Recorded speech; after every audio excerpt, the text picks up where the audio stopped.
Hello, everybody, and welcome to the second episode of the Philosophy of Voluntaryism podcast with me, Danilo, and Jim Limber Davis.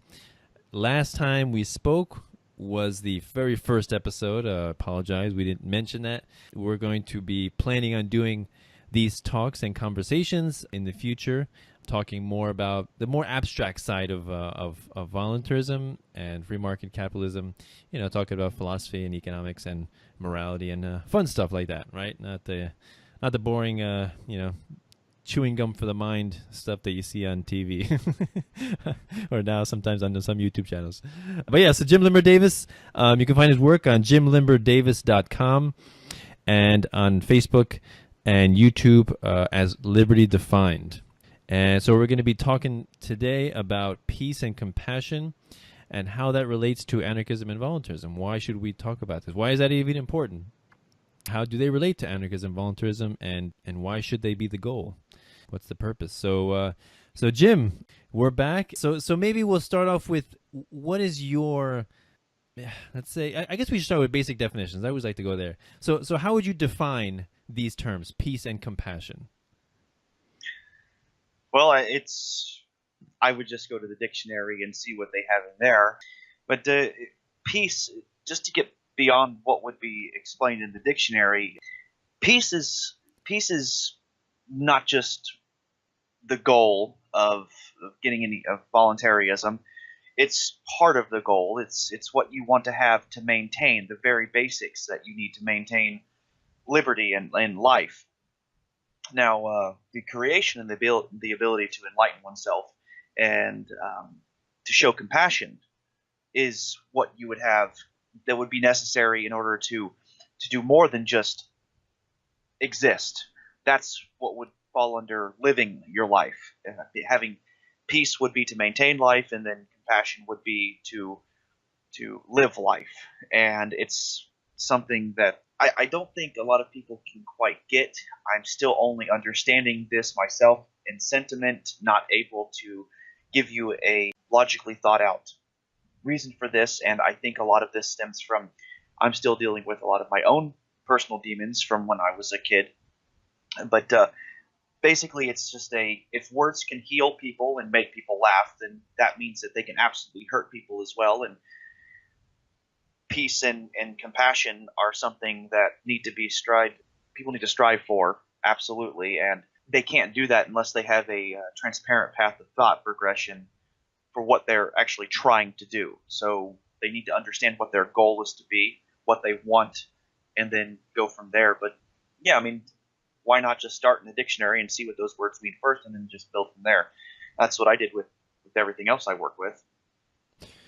Right. Yeah, we could do that. So the way I look at peace is, I think about how every tyrant and ruler that sits on the throne of any nation, state, or government, their superficial goal is peace, right? Hitler's goal was peace, maybe after all the Jews were exterminated. His goal was peace after all the countries around him bowed down to his will. Then his goal was peace.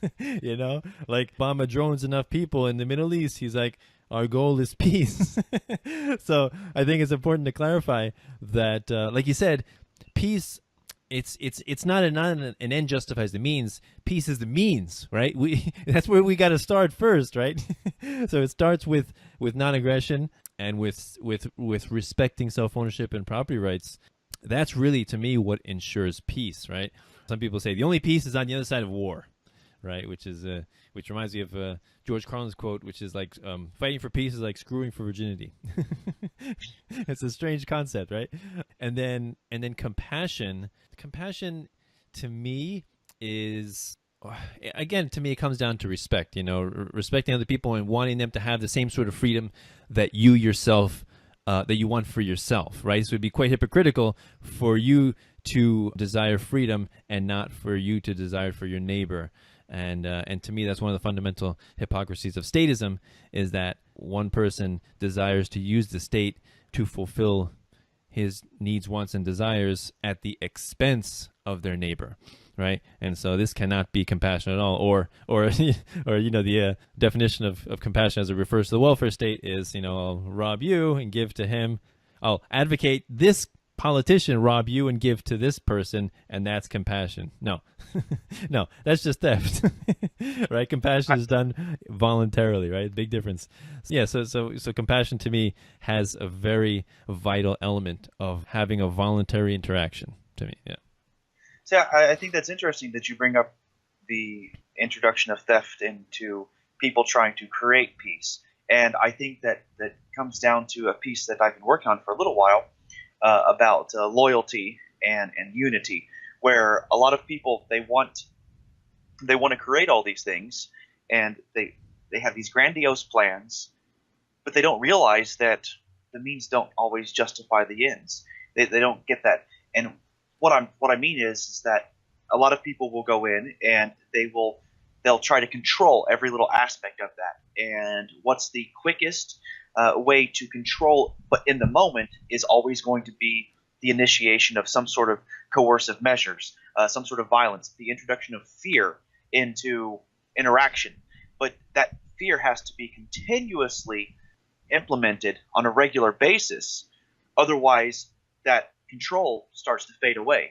And you can't have this unity and this real peace until you have loyalty. And in order to get loyalty, you have to start with trust. You have to start with that compassion, and you have to explain that you're willing to make time to show the other individuals that, hey, look, I know you've placed value on your life. You've placed value on it. I see that. I just want you to know that I respect that, because I want to make the time to hear what you have to say. I want to make the time to help you. And by doing that, it builds the bonds of trust, and you build those connections with people. And then you get into loyalty. And then from loyalty, then you start getting into grounds where you have possible betrayal. And this is where people get into something that I think is really interesting. A lot of people, they don't realize that loyalty or that reputation isn't just something for video games, or it's not something for famous movie stars and celebrities and stuff like that. You have the connections you want to build with people. You have the trust building, and trust is the foundation of loyalty. And then it's all about reputation and the management of that. And something that I like to bring up is one of my favorite science fiction characters, the Doctor. I once said, after being betrayed by one of his companions, well, wouldn't you like to? Why wouldn't I help you?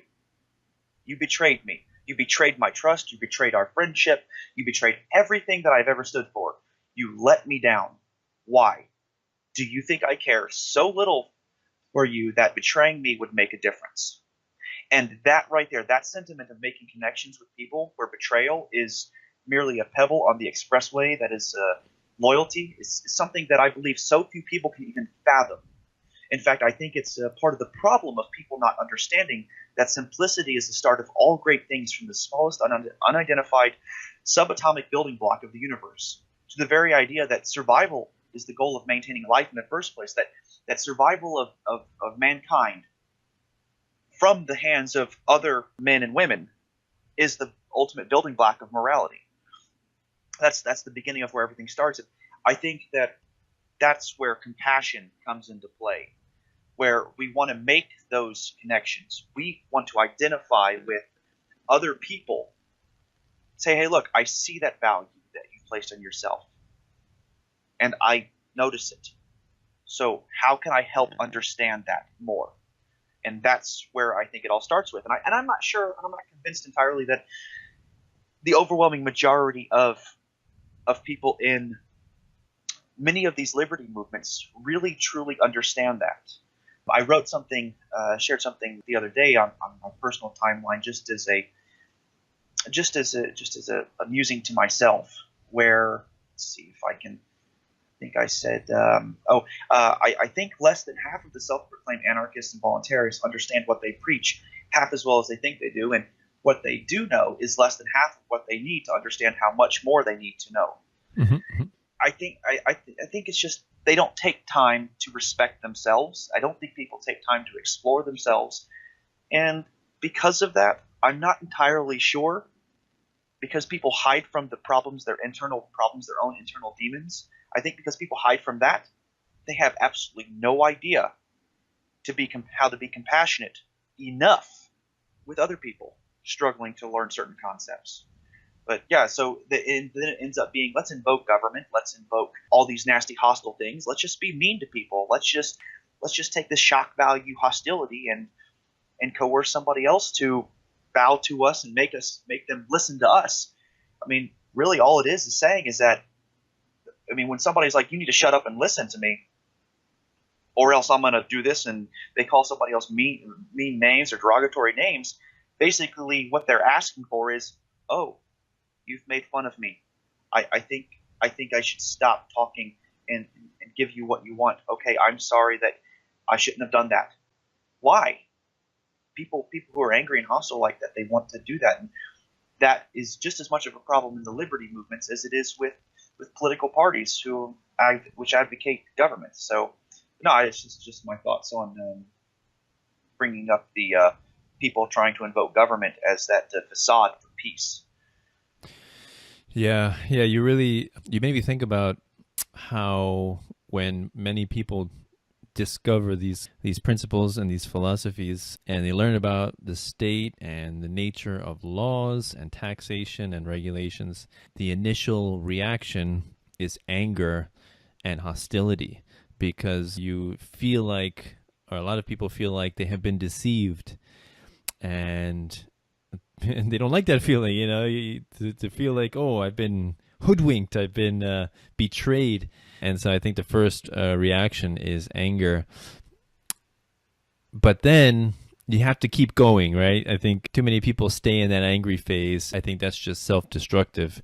So and then later, what I have realized is that true freedom, true anarchism and voluntarism, it starts with the individual. It starts by demonstrating to other people that this philosophy makes me a better person, makes me a happier person, makes me thrive, and improves my relationships with people. Because that's what it comes down to, right? To me, voluntarism just comes down to having relationships with people. Progression is very important and needs to happen. So once we get to that place of peace, you have made your peace with the state. The state is monopoly on violence, and all laws are just an opinion with a gun, and all taxation is theft, and all regulation just strangulates small businesses, and politicians are just power-hungry maniacs. Yeah, we know all that. Okay, good. Got it.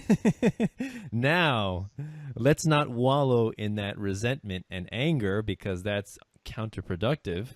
Let's actually improve the world around us, right? Please dispense with all of this name-calling and insults at politicians, because we all know that they're power-hungry maniacs, of course, but that doesn't help us, right? So let's move on. Let's start creating a better world. And so that's what I'm more keen on. That's what I focus on in my writing, and the way I speak to people, is that forget about the future and how we would feel to feed the poor, and how would you take care of the elderly and the sick and all that, and underprivileged. Forget about that. Focus on right now. How do you improve the world right now? Just be a nice person. Be kind. and part of that, a big part of that, is stop advocating for the state. Stop supporting it with your participation. Stop paying taxes. And that's a big part of being a better person. So, yeah. You got to be what you want to see in the world. Right. And I'm not entirely sure that a lot of people want to do that. I don't know. I'm not saying that they don't want to do that. I'm not just saying they don't want to do that necessarily, because they're not understanding just yet that that's what's required to affect a positive change in the world. It's that idea of, we need to leave a better world for our children. Well, why not leave better children for the world also? You have to do one and the same. And I think I mentioned this to start with. A lot of people don't understand what they're after. So you want to make connections with people, and you want to make it so that people can understand what they're after. What's the common denominator of every invocation of government? The common denominator is always going to be, well, security.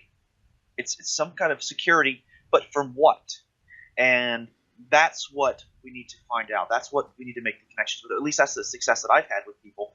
And people will argue and they'll bicker with me about it and tell me, oh, well, that's just too simple. But it starts somewhere. Why do we invoke government? And it's because we want peace and security. It's the same thing with the anarchists, the peaceful anarchists, even the violent anarchists, even the voluntarists. It's the same with the Democrats and Republicans and liberals and conservatives and all of them. It's the same with Islam. It's the same with Judaism and Christianity and Buddhism. They all want peace and security. The trappings here, what people get lost in, are all the little details piled on top of it. So if you would dig down deep into the Quran and the Bible and the Constitution of the United States and the Magna Carta and all of these documents, all the people want is peace and security. That's what they're after. But who it applies to is the worry. So for Islam, it seems to apply just looking outside and looking in. It just seems like it applies. It's a very male-dominated culture where the men have the power, not unlike Christianity of old. In the United States, it started out with people who were mostly of European descent, typically white. That's what started out. Security, all men are created equal. If you're part of that group.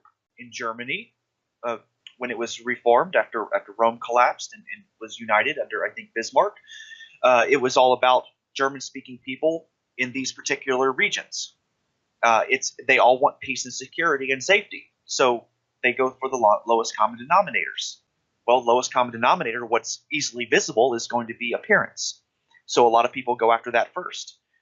But I'm pretty sure that if you were to take 10 black men and 10 white men, and you were to take 5 of each group and make them speak the same language as 5 from the other group, but all 10 men in each group, half and half, spoke different languages, I guarantee you that the 5 men in each group who spoke the same language but were different ethnicity or race, they would start integrating and mingling with one another first.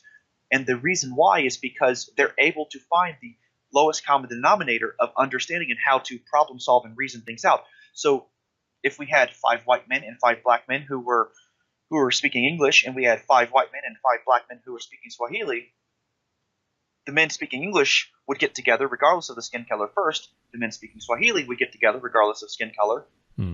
And that's because it would be able to allow them to alleviate fears. So they would get to that. And I think that's what people don't recognize. They don't see that between the pro-government, the advocates of government, and the dissenters of government. They don't see that common ground. They don't see that they're each trying to get peace and security in the world. They don't see that yet. They just see the superficial stuff, and which leads to the superficial piece that you brought up to start with. Yeah, this actually, what you just said reminds me of the meme. I think you made it, where you see like a dragon and a guy with a sword or an axe jumping at him, and it says, "I prefer a dangerous freedom over a peaceful slavery." Did you make that meme? I think I did. I can look for it real quick here. It sounds very appropriate to this conversation. Yes, I prefer tumultuous liberty, never peaceful security.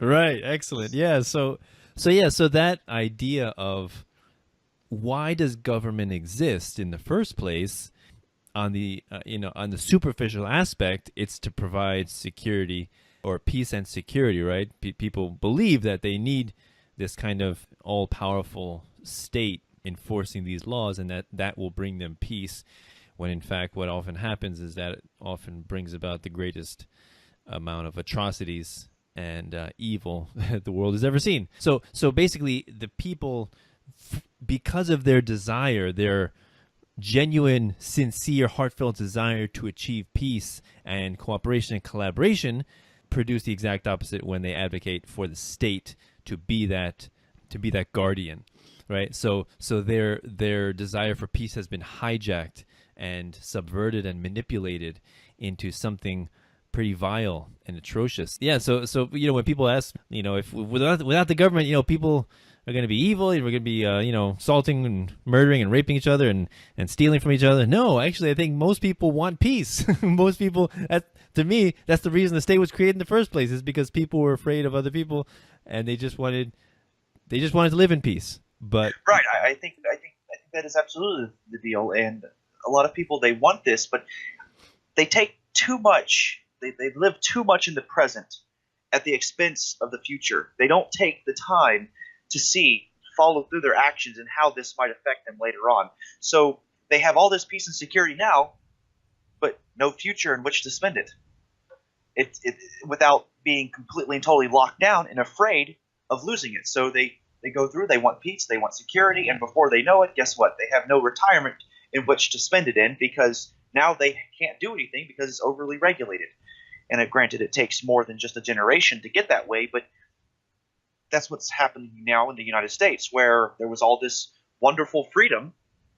And then Lincoln came along and created a horrible war that was unnecessary, which I will have no problem, if people want to argue the lesser of two evils, I have no problem going toe-to-toe with anybody about why living in the Confederate States would have been much nicer than living in the Union States, just because of the amount of freedom that was allowed there versus the other.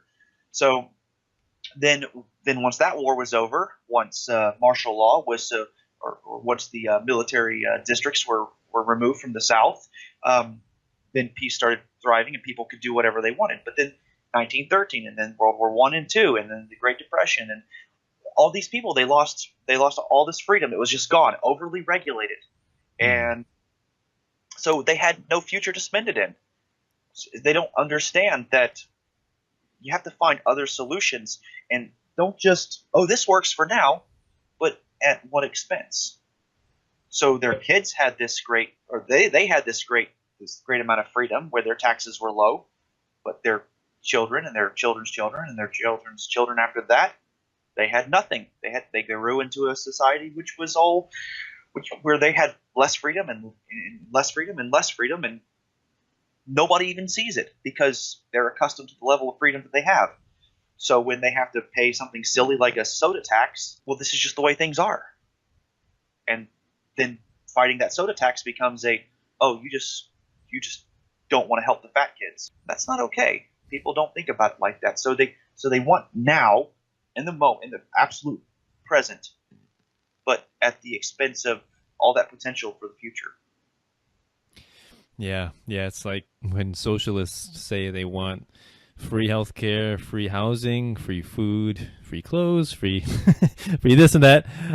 I saw one guy made a comment on Facebook, and he said the only types of organisms that get those things are either slaves, prisoners, animals, or children, for the most part, which is interesting, right?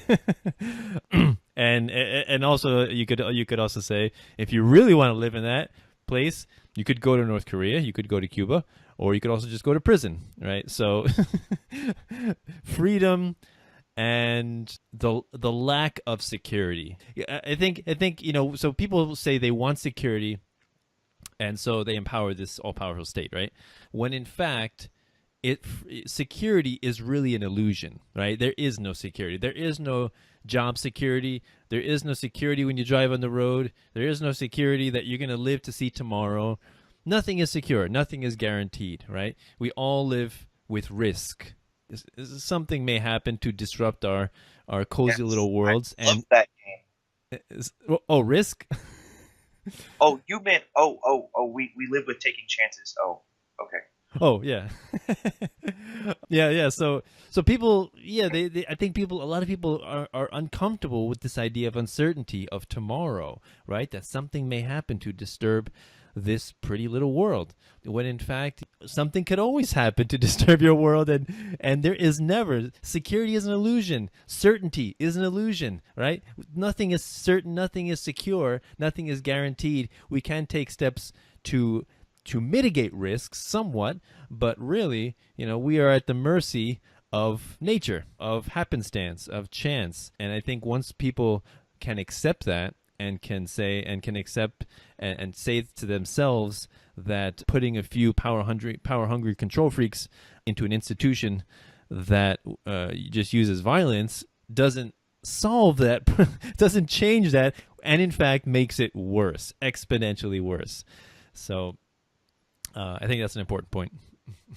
Yeah, that's interesting. I think security really is an illusion, and I'm kind of glad you brought that up, because I was talking about this with somebody else a couple of weeks ago who I work with, and we were talking about security being near impossible to achieve, and it is an illusion. Think about it like this: it's like, well, what is walking?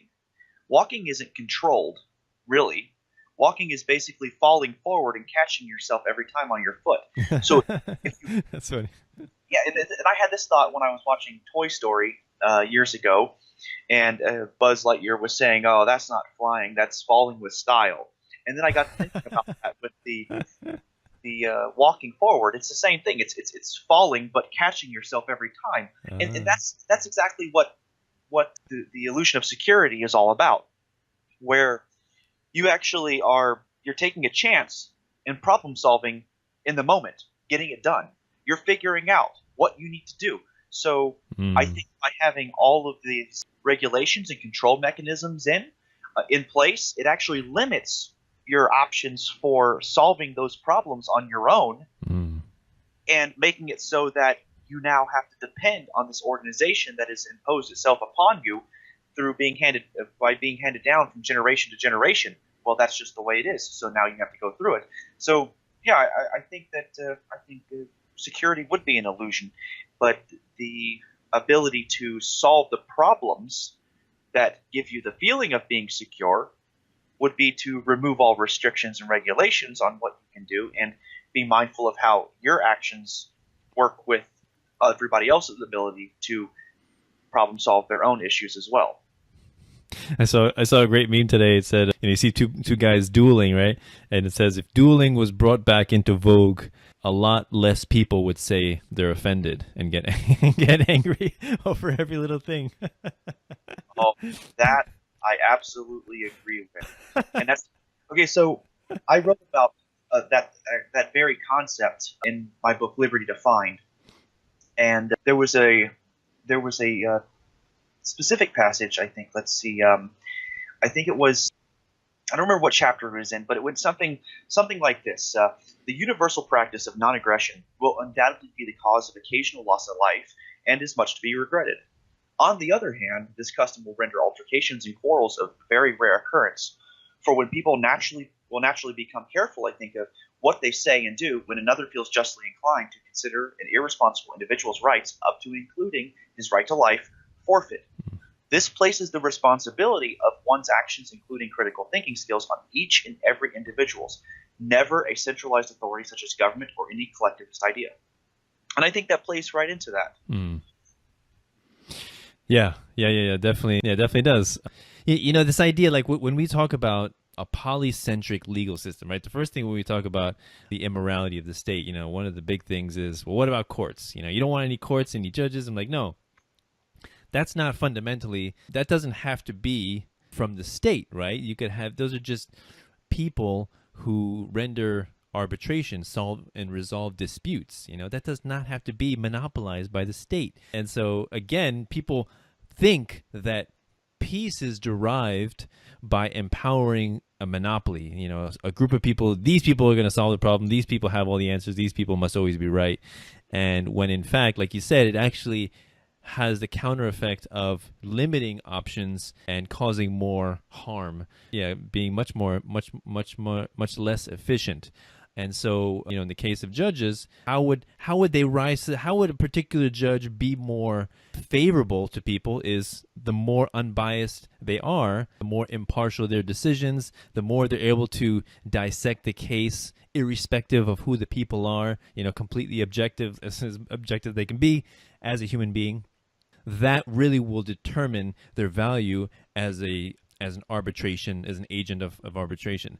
So yeah, that kind of thing is that peace is not derived from a monopoly, or empowering a monopoly on violence. Peace is derived by allowing people to freely associate and make their own choice in the marketplace of ideas, right? Because to me, the only way that civilization has been able to prosper and thrive as much as we have today, and support the life of 7.5 billion people, is because most people in history have chosen the route of peaceful voluntary interaction as opposed to using violence to solve their problems, right? So most people do understand the importance and value of peace. It's just this giant exception called the state that most people seem to turn a blind eye. It's like in the blind spot of your rearview mirror. They don't see that part. For some reason, the state, it's not included in their perception of what morality applies to. Right? Maybe it's not that. I think they probably just don't recognize it. They don't recognize it because they don't understand what it is that they're actually trying to achieve. I think that the state, government in general, and social norms of just accepting something like that are just, maybe people are conditioned for that. Everything just enough protection, security is provided for people so that they don't ever really consider it an issue to think about it or discuss it. Just like with police and law enforcement, where the issue is not that when is it okay to shoot a cop. The issue is, why should I have to? I shouldn't have to. But if I do, then everybody else is going to jump on my case for, well, you obviously don't want them to help protect you, or you don't want protection in general. No, that's not true. I want protection. I just want uniformly, fairly executed protection. I don't want everybody else out there. And this works into play, I think, with the idea of a judge you brought up, where you can have all these competing firms and organizations working together, but they're going to have to make connections with the people. They're going to have to build trust, and they're going to build this loyalty with that foundation of trust. And then they're going to have to maintain that reputation of being trustworthy. And it's, again, all going to be about the management of that. I'm not entirely sure people are quite ready for that because they're not understanding what it is that they're doing by advocating things that they don't fully understand, that they don't actually accept, but they don't actually advocate at the same time. They just kind of – I'm not sure if apathetic is going to be the right word for that, because I think that there needs to be a different – it's more than just – it's not enough to be apathy, but it's close enough to where it's borderline for that. And I think people just want to turn a blind eye to it because it's uncomfortable for them. It doesn't make them feel warm and fuzzy, or it doesn't at the very least come across as just like Gru's mom. So I don't know. It's just I'm not sure. Right. I think people just don't recognize it for a variety of reasons, and I'm hesitant to say it's all one reason. I think that there's a lot of reasons out there, which is where compassion is going to come into play, and why compassion is going to be absolutely compatible with the ideas of anarchism and voluntarism.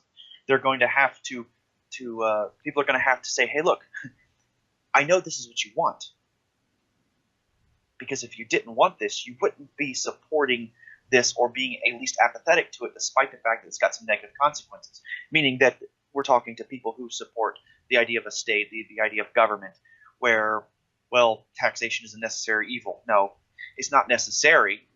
It's just forced on you, and this is what you want. But what if we had a better way? And then they get into all these semantics and bickering of, well, that'll never work because this and this and this and that and the other. And so people can't get past that just yet because they're not understanding what it is that they're actually wanting. They just maybe take the services of government for granted, and it's kind of just one of those, let's not look at the bad stuff, let's just look at the good stuff. Maybe that's what they're doing. Maybe they don't even know to look for the bad stuff.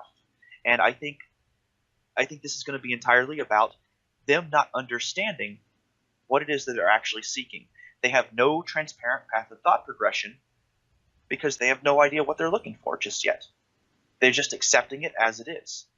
And I think the most compassionate thing anybody who's advocating peaceful anarchism or voluntarism can do is to make time to talk to these people and ask them what exactly it is that they want by advocating government or a state. So I don't know. That's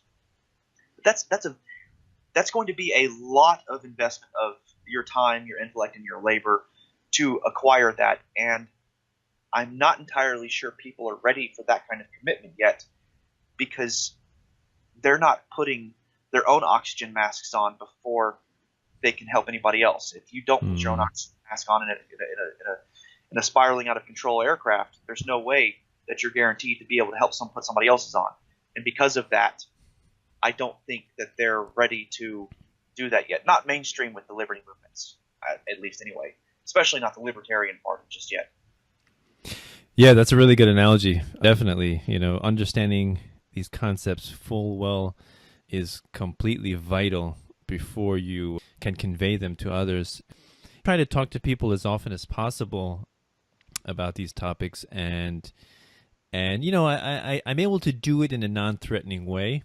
I'm not slandering them, attacking them, calling them stupid or sheeple or, this is the truth, nothing like that. Just, I just ask questions and to see where they are, gauge where they are. And I always make it about morality. And also I always try to find common ground. Like you said, everybody strives for peace. That's our common ground is peace, right? So if we can establish a commonality between us and the other person, then we've already said and communicated that you're not my enemy. We both want the same thing, right? So how is it that we have such radically different ways of getting there? And how can we solve this dilemma that I'm saying that your way is violent and you're saying, no, it's not, it's peaceful. So it can't be both, right? It has to be one.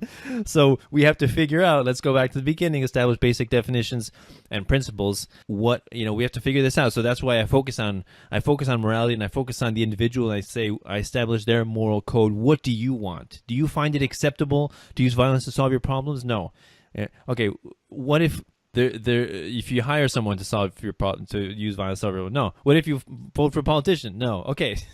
That's one. And then, would you advocate robbing someone to get your currency? They say no. What if you have a group of you, 50 of you, and you all vote on it and you agree that would that make it right? Sure, you can do it, but would it make it right and just?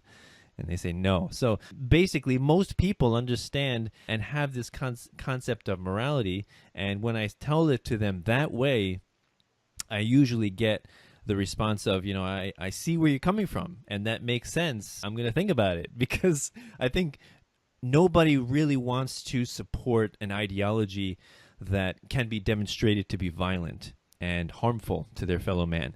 I think that would disturb a lot of people if they do discover that. I think most people want to be logically consistent, and it's just that they have not necessarily thought about these things in that way, right? And so this comes back to compassion, where we have to have compassion with these people who perhaps they're not stupid, they're not evil, they're not malicious, right? They just haven't thought about these things. And I think our job, being more knowledgeable and well-read into these topics, is to introduce these topics to people in a way that's digestible, that's very easy to assimilate, that's non-threatening.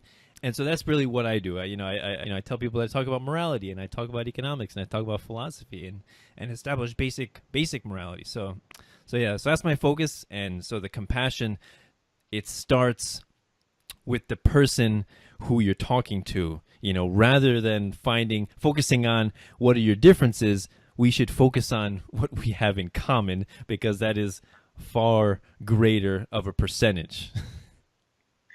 Yeah, no, I agree. I'm just not entirely convinced that most people have made time to understand what their moral code is. I don't think people have any idea of what morality is, why they even invoke morality in the first place. And this is something that's very common with various liberty groups, especially on some of the major online social media sites, where people will, oh, well, if you don't know the difference between right and wrong, then you're part of the problem. And I was like, can you at least tell me why you invoke a moral code at all? Right. And people are just like, if you don't understand why, then it's so frustrating that people will do this.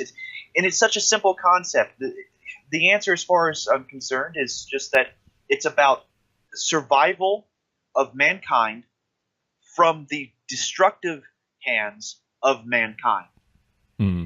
That's all morality is. It's just setting boundaries between individuals, specifically right now, currently, not counting any alien life that might be reason capable and sentient, but human beings whom are able to reason things out, have these developed cognitive abilities, are able to set boundaries. Hey, look, I take care of me. This is who I am.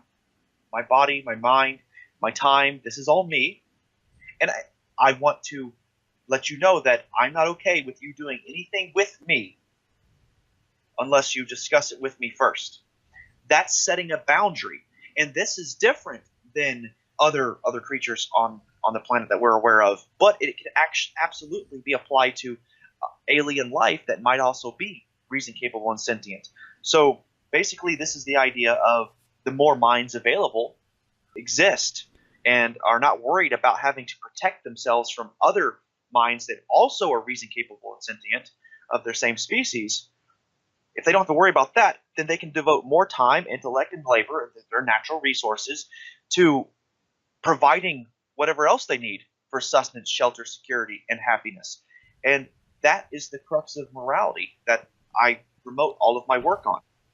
And I'm not sure a lot of people can do anything even close to understanding what that is just yet, because they haven't made the time to ask the question, why do I even invoke morality? Why do I want liberty? What is liberty? Why do I want freedom? What do I want freedom from? And people aren't asking these questions. They're just like, no, I'm not free. Like, okay, free from what? What do you want freedom from? And I just don't. Most people don't answer. At least I don't think most people do. I think most people just go along. This is just the way it is. Especially political party advocates and participants. Again, including libertarian party advocates. I don't think they answer these questions enough, or even ask these questions enough. So let's start with that first, I think. Yeah, and then I think that's our task as liberty advocates, is to present these concepts in a very amenable way, and demonstrate how they make our lives better. And yeah, exactly. What do you want freedom for? Yeah, what do you want freedom from? And why do you want freedom? What's the purpose? I think a good question to ask people is, if they really think that people without laws would become murdering maniacs, the first question I would ask somebody is, forget about everyone else. You can't control everyone else. I can't control everyone else. We only can control ourselves. So I'm asking you, what is your moral compass? Do you need laws to tell you to distinguish between what right and wrong? Is that what you need a law for? The reason that you don't steal, is it because it's illegal, or because you understand it to be wrong? And I have yet to meet a person. I know they exist. I've seen some like Cal Molinet videos where people have said that they need the law, that they would do horrible things if it weren't for laws. But for the most part, most people have a pretty basic understanding, pretty firm understanding of morality, and they understand that the laws don't apply to them, right? It's always the laws apply to someone else, to the next person. The next person is the evil person. Everybody I talk to, it's always the next person that's the evil person, right?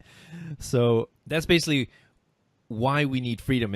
The way I see it is because we understand that the only crimes, the only true crimes, are crimes with a victim, right? And all the other tens of thousands of pages in the Federal Registry and pages of tax law and all the regulations, it's all victimless crimes. It's all opinions of some old men and women who seek to control and extort and pillage productive people.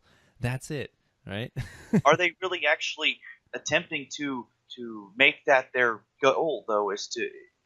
Are they really trying to steal from other people, or are they just kind of, I'm providing a service, so I deserve a little bit of extra on top of this, or whatever? I mean, I think I don't think most people in government offices are actually trying to steal from people. I really don't think so. Like, my parents were state employees for 35 plus years. My Right. dad was Army National Guard for almost as long. And their goal was never to steal. Their goal was to make a living. And even though I don't talk with my dad at all anymore because we just don't see eye to eye at all, I can't have a conversation with him without being told how horribly wrong and what a disappointment I am. And my mom won't talk to me because she has to tiptoe around him all the time, and since she's dependent on his retirement, she's got to keep things good with theirs. So I kind of suffer in that realm where I lose both of them. And it's not like it has anything to do with other than them facing their own demons. And it's not. I'm also not saying that what they did was bad for all of their lives or for a big chunk of their lives.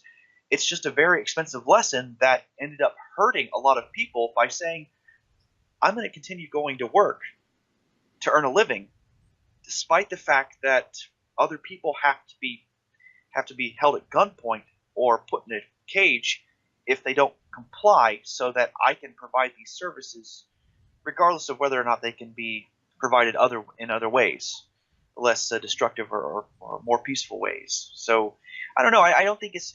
Then he goes into people talking about why would you steal from somebody else?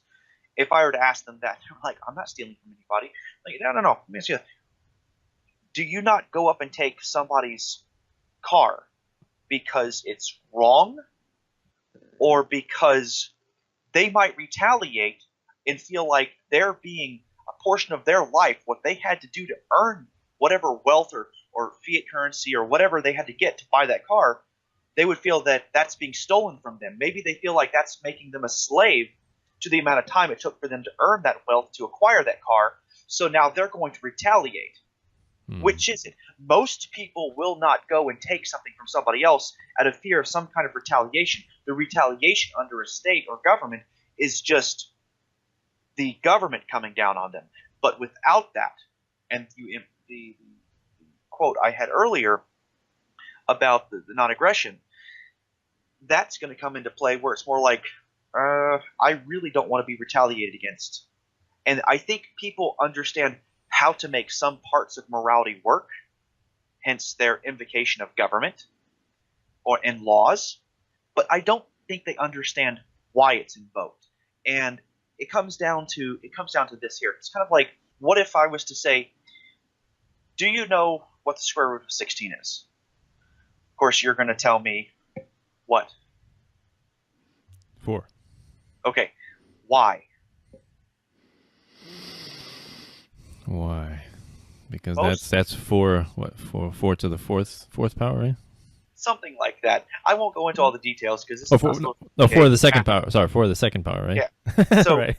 Long story short, to make it simple, it's just the rules of multiplication and division.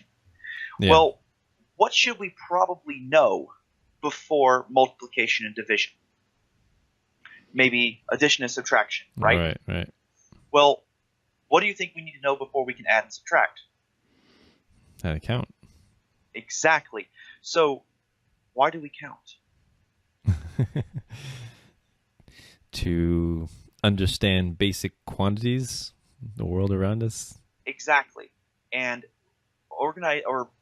understanding basic quantities would be the equivalent of, or would be essentially organization. Mm. But why do we organize? Why do we organize? Because we want. I think we want to be productive. We want to be efficient. That's the way things get done. You know, if you want. So Yeah, go ahead. if I were to say, would it be fair to say to control and manipulate our surroundings in Right. order to maintain and improve the quality of our lives? Right. That's why. Mhm. Now, if I tell you, so when we understand that and we understand why we're labeling things as different quantities and adding things up, when we invoke the ideas of multiplication and division, all we're doing is, for multiplication, is just we're making it so that we can add larger groups of numbers together faster instead of having to go 1 plus 1 plus 1 plus 1 or 4 plus 4 plus 4 plus 4. And people don't even understand why, in terms of morality and liberty and freedom, I'm not sure it's commonly understood enough as the equivalent would be, what is that first 4 plus the second 4? What do each of those numbers represent? Well, the first 4 would be 4 singles. The second 4 would be 4 more singles. So if you were to take those, draw 4 little lines there, you can add them up. 1, 2, 3, 4, 5, 6, 7, 8. Now, 4 times 4, that's 4 groups of 4. So if you break those all apart, you add them up, you get 16. Mhm. Now, people understand that concept of mathematics far more, it seems, than they do why we invoke morality, what the point is of it. And I think that right there is going to be the fundamental issue there. So the compassionate part for voluntarism and peaceful anarchism, going all the way back to almost an hour ago, I think now, Yeah. it's all about understanding what are the common grounds, what are the most common, the lowest common denominators that we can find with other people. And the first one that I think we covered was that we want peace. Now the second one is going to be why we want peace and how we're going to achieve it. So the why and the how is going to fall under the invocation of the idea of morality. Understanding that second part there, peace is what we want, and then compassion. Compassion is going to be the means to it. And I think you gave me some other questions. I think the third question you sent me before we started this whole thing was, why should they be the goal? Right. And I'm not entirely sure that they should be the goal. I don't think they should be. In fact, I don't think they're going to be the goals at all. I think they're the means to achieving and maintaining them. Mhm. But the ultimate goal is the goal for the present, the immediate goal for voluntarism and anarchism is the maintenance of life, specifically human life, just to start with. Mhm. The long-term goal, the future goal, is the raising of the pinnacles of success for humanity as individuals, which then bleed over and become successes for the whole of humanity. So that's my take on it from A to Z. Yeah. All right. So so we'll finish up. I'll just give my closing remarks on peace and compassion. Another way I just thought of how I can describe compassion would be, to me, compassion is a form of love, right? You love your neighbor, right? You are compassionate towards your neighbor. If you are, then you would not advocate for theft of your neighbor's property in any way, and no political euphemism would change that fact, right? So, theft being the unjustified removal or confiscation of property against their consent. So compassion, to me, suggests that if I desire peace and freedom for myself, I must also desire peace and freedom for my neighbor. And to me, that's the epitome of voluntarism and anarchy, as I see it. Peaceful anarchism. Very important to specify that nowadays. Yeah. So yeah, this is a great conversation. I think a lot of people will derive benefit from it. So so why don't you give your final remarks, and so we can close up? That's really all I have. I just my big thing is that if words can heal and make people laugh, then they can absolutely hurt others. But something that I've been going on with in terms of trying to better myself is that I think a lot of people think intelligence is knowing every single fact in the world. Intelligence is anything is not that at all. Intelligence is being able to think fast and competing with your previous selves in quality and speed of thought. In which case, then it creates wisdom, and wisdom is not using every bit of knowledge that you know to win every battle. Wisdom is going to be about understanding how to use knowledge to not just avert the destruction of war, but to create new allies who can understand true power, that which creates life, the peace to maintain it, and the wealth of connections of loyalty, friendship to enjoy it with. And I think without having that, we're not going to ever be able to have real peace beyond this illusion that's presented to us by government. Wow, beautifully said. Very true. I agree entirely. So if anybody wants to help us out, you can do so through the links down below, Patreon, and maybe we'll start a Facebook page for the Philosophy of Voluntaryism. I think that's a good idea. Okay. Every good podcast needs a Facebook page. And hopefully maybe we'll start a Patreon as well. If people want to donate, help us out, help us spread philosophy and voluntarism to the masses. I think that would be a big step towards creating a more peaceful and compassionate world. So hopefully there will be a Patreon link by the time this goes public. We'll try to make that happen. So thanks a lot, everyone. Trying to teach people the beautiful concepts of philosophy, economics, and morality, fundamental building blocks of civilization. Me and Jim, we're doing our darndest. Cranking out this content for all of you. So thanks a lot for listening. Thank you, Jim, for a wonderful conversation. Absolutely. So this is the Philosophy of Voluntarism. Wishing all of you have a wonderful day. Take care. Bye.